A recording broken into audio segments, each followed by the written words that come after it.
July 19, 2024. Ngayon yung pagpunta namin ng City Center Mall para magpagawa ng salamin si Mami.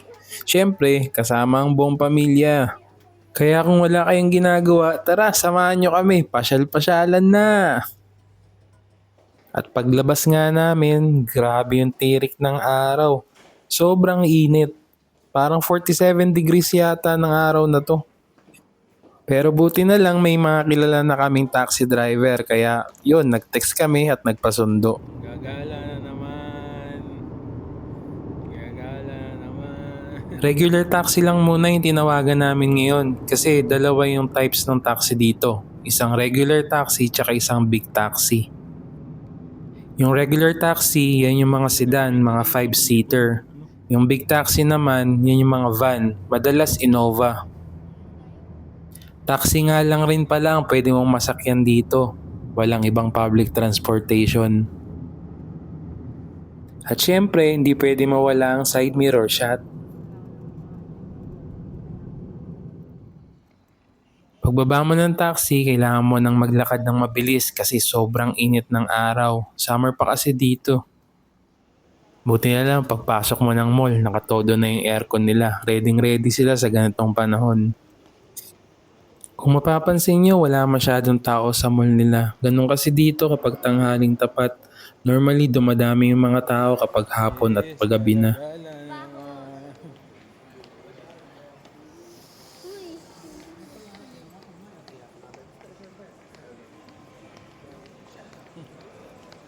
Unso? Unso?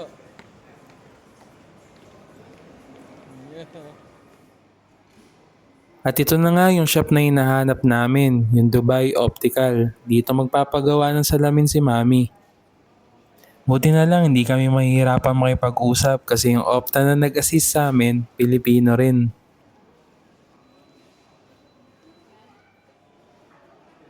Madaming mga salamin na mapagpipilian dito. May iba't iba silang sunglasses, meron din silang reading glass, marami silang available frames. Okay naman yung mga naging transaction namin sa Dubai Optical, kaya lang hindi namin makukuha yung salamin ni Mami ngayon. Kailangan namin bumalik after 2 days. Special lens kasi yung kinuha ni Mami, kaya kailangan balikan. Di available that time yung lens na yun.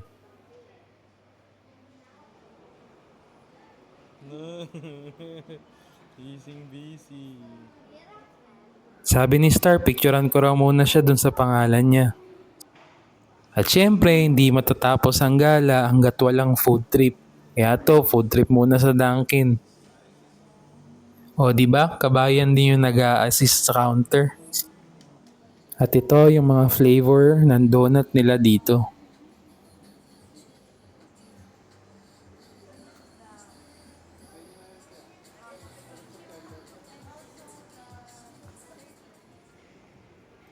Bago kami umuwi, dumaan muna kami sa Center Point. Papasokan na nga pala kaya tumingin kami ng mga presyo ng bag para sa mga bata.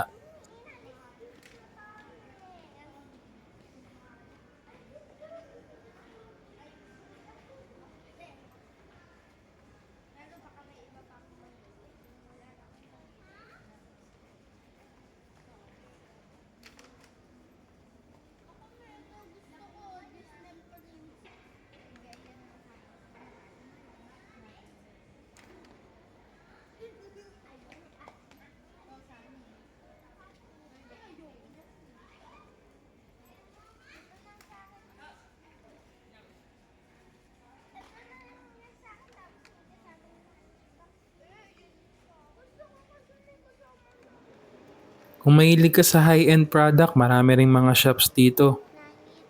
Yung iba nga hindi ko kilala eh. Hindi naman kasi ako maalam sa mga ganyan.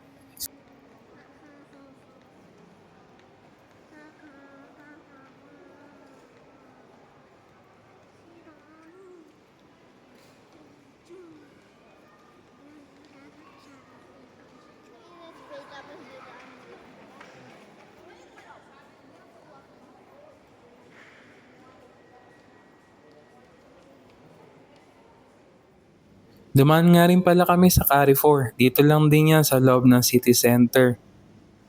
Since nandito na rin lang kami, bibili na namin yung mga kulang namin sa bahay. Pero kung ako yung tatanungin, mas gusto kong mamili sa iba kasi medyo matataas yung presyo dito.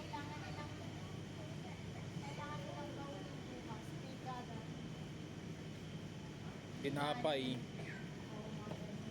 May nakuha ka bang tinapay?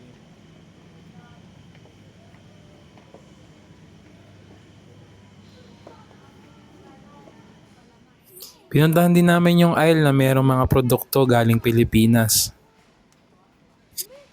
Sa ngayon, di mo na kami bumili kasi kararating lang naman namin dito eh. Di pa namin nami-miss yung mga ganyang produkto. Tsaka kung makikita nyo, medyo mataas din talaga yung presyo. Tingnan nyo. Sa mga susunod namin video, sigurado makikita nyo kung saan kami namimili. Doon, medyo maganda presyohan.